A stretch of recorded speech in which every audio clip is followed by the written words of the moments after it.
A Miami man is being accused of fraud after acquiring nearly $4 million in federal loan money. 29-year-old David T. Hines was arrested after getting millions of loan money designated to help businesses during the pandemic. I am fuming. Do you see steam coming out of my ears? Erica, you're lucky you're at home.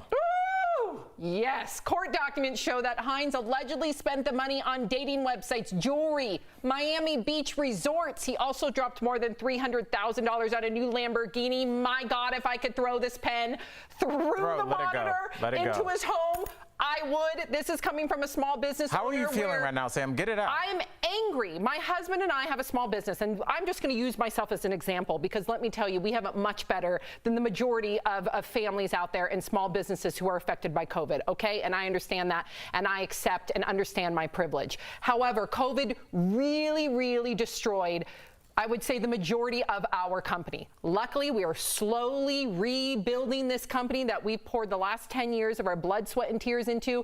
Me as a waitress, my husband taking odd jobs literally for years until I got a steady job like this. So there's been so much effort. And then during COVID, we needed a lot of those government funds to help us move forward. The government funds were gone. We never got any of those government funds. We did everything possible to get it. And people like him took it away from businesses like us and other small businesses, viewers who are watching right now, who I'm sure could have used that money much more than dude in a Lamborghini. Wow. I just don't, Erica, I know a lot of people. I'm from Ohio. I went to school in Mississippi. I went to school in Providence, Rhode Island. I lived in Florida. I lived in California. I lived in New York. I know a lot of people. I don't know one single person that has received money.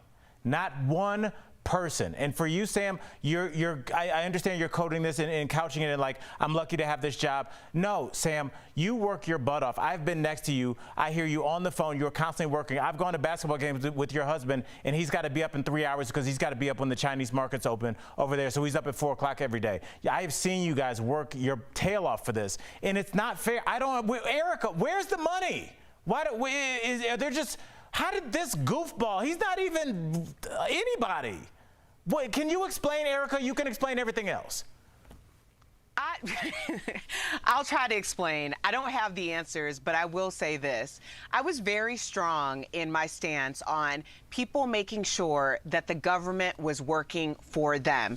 Private citizens, do not be ashamed to utilize your money in terms of unemployment benefits. Do not be ashamed to go after PPP. A lot of small businesses in the beginning, didn't even apply because the narrative has always been out there that you don't use the government because that's for people who are destitute. That's desperate measures. Yet you have people who are rich who just stay rich because they utilize every single loophole in the system. Right. We have to take away the stigma from people who actually need this money. This is not charity. It is not something to be ashamed of. And if it is something to be ashamed of, then why are millionaires and billionaires not ashamed to take it when they can survive without it? Preach. So ask yourself that question every single time. Propaganda is real, and it's meant to keep people who need the assistance